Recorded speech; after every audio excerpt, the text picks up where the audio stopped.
Good morning, good afternoon, good evening, wherever and whenever you are. My name is John, or Last Frontier Bricks, and this is my review of the LEGO Young Simba, The Lion King. It is set number 43247, comes with 1,445 pieces.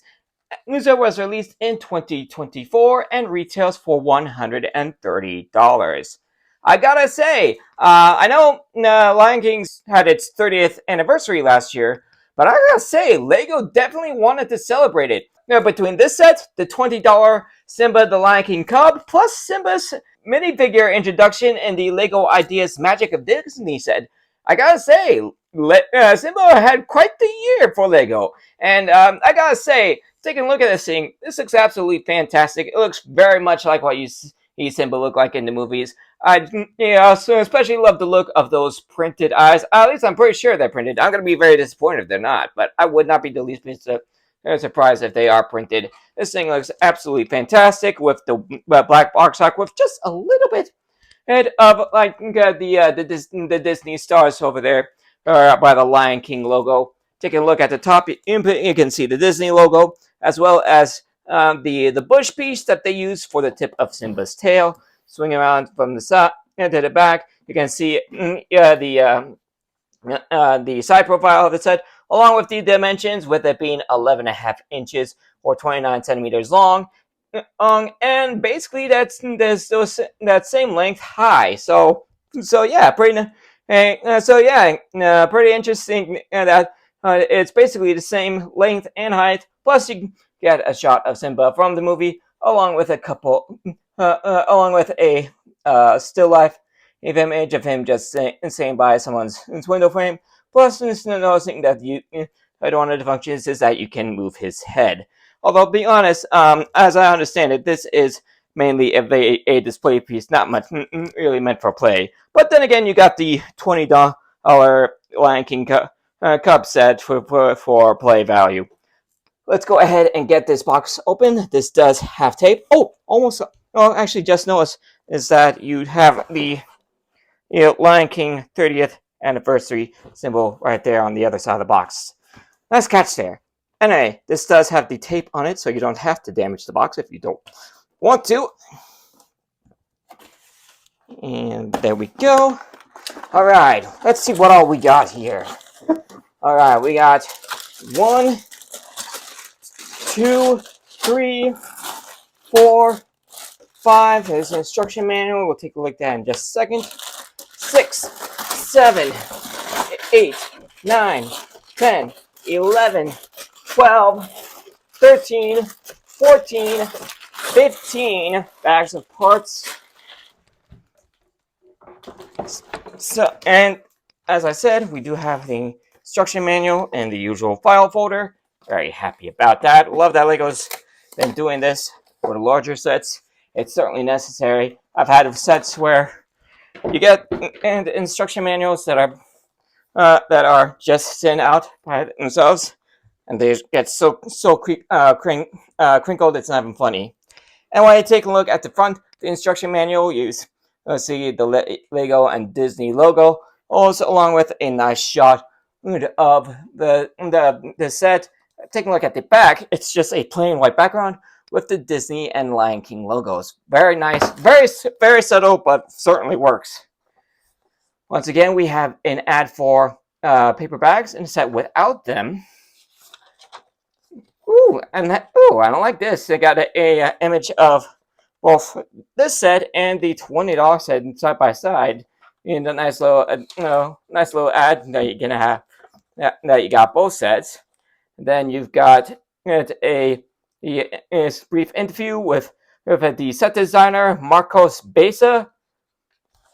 Then you got I got a nice shot from the Lion King movie, and then it just jumps straight into the build. And there is your list of parts. Alright, no ads for any other sets, not even any other Disney sets. So yeah, a little bit of some surprise there. I almost wonder if Lego's just gonna stop putting ads for other sets in their instruction manuals. But then again, that might just be for like these 18 plus sets. I don't know.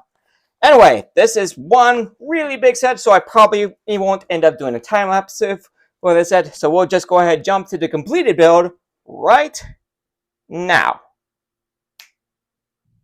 All right, the build is done. That took quite a bit of time to take care of, probably a good 3-4 hours. However, it was a pretty fun build and pretty challenging build as well. One thing I'm going to immediately point out is the size of this thing. It's actually a pretty solid build for $130. Not to mention, he's even quite a bit bigger even compared to his $20 size self. Look at the size difference between the two. The little Simba almost looks like a cub, but compared to the big one, like one thing I thought when I saw this, so like, man, if you bumped up the price, maybe I don't know, bump it to like 200, you could totally do an adult Simba at this size, or even better, Mufasa as a tribute to James Earl Jones. Oh, and one thing I almost forgot to point out. Turns out the guy who designed the big set here, what was his name again? Marco Spesa, that's his name. Anyway, the guy actually who designed this guy, Marco Spesa, he also designed the little guy. So yeah, fun little experience. He got to design the same character in two different scales at the same time. That was probably pretty cool and pretty unique. I don't think I've ever known Lego to actually do something like that, to have like the same character at two different scales at the same time. So yeah, that's probably a pretty cool experience for him. So yeah, like the size is quite big. And on top of that, you got some serious detailing. All the colors looks about as perfect as you can ask for a Lego Simba.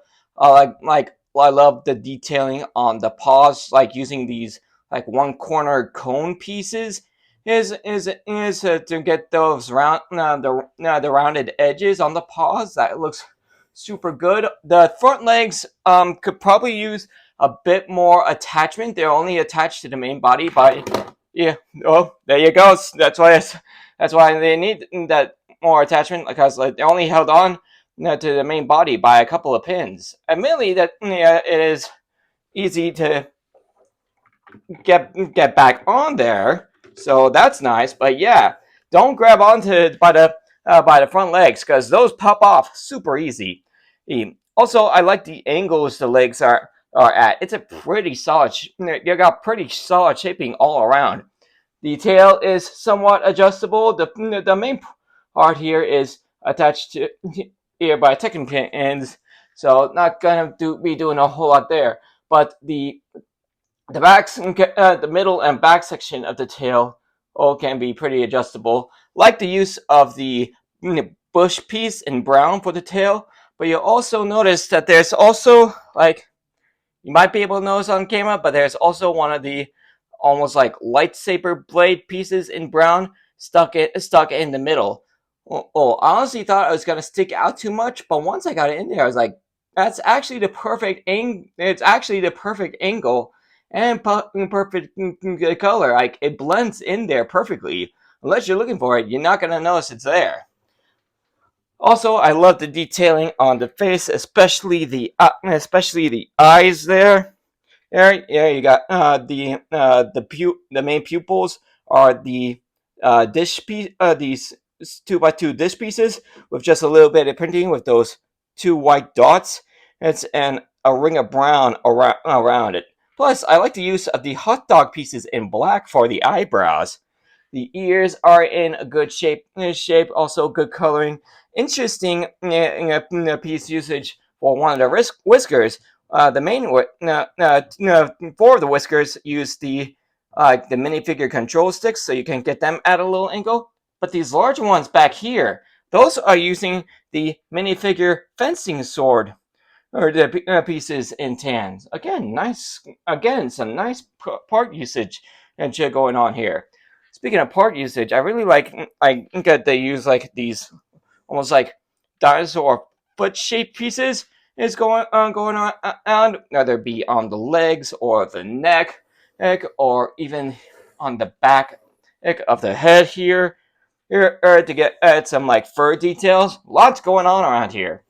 The one downside is that this is very much like a statuette. Not a whole lot going on for play or movement. Like I said, the tail's only just barely maneuverable. Only a few of the whiskers are interchangeable. That the jaw is locked in place. And so yeah, like the legs aren't going anywhere. Those are, like I said, those aren't technical, and so they aren't really moving around. You can move the head around from side to side a bit. It does feel a little bit loose when I do it, but it will hold whatever pose you leave it in. So yeah, it is kind of nice, but it is very much a display piece. However, as I've been saying, that does not mean it is not a good display piece. This thing is about as perfect as you could ask for a buildable young Simba as you could ask for in Lego. I doubt they're ever going to find a way to top this. But like I said, if you bumped up the price to like 200, you could have definitely done like an adult Simba or Mufasa. And I almost wish they went with that route, because you have had the little Simba for here at the $20 price. You got the minifigure Simba with the magic of Disney, which was also a cub, but then you got a $130 adult style set, but it was still the cub. So like, I know the cub is definitely the iconic look for Simba, but again, I wish they had also done the adult, or like I said, especially since James Earl Jones' death, I would also wish they could have done like Mufasa. But again, despite this being a $130 statuette, I really like this thing. I'm glad I picked it up. So again, it's not really for kids. I do believe it was marked as 18 plus. So yeah, it's definitely a build the set and just have it sit around and look nice. But again, that doesn't mean it's not a good set. I actually really, really like this. Oh, and one thing I almost forgot to mention is that if you want to, you can actually pull the whole Rafiki pose with this guy at the during Circle of Life. Like do the whole lifting up the sunset in like a Rafiki pose. Wanna know how I know? Because I did it. I actually had someone, a member of my family, take a picture of me, holding this guy in a Rafiki pose. Actually, turned out pretty good. I'll make sure to add that photo into the video. So yeah, it's probably not something Lego thought someone would do with it, but it is something you can do. So that will be my review on the set. Thanks for joining me for it. If you guys enjoyed it, you know what to do. Hit like, subscribe, all that stuff. Ring the bell to be notified of all videos as soon as they become available. Check out my channel and some more of my content on the end screen in just a few seconds. And I will see you all in the next video. Later, everybody.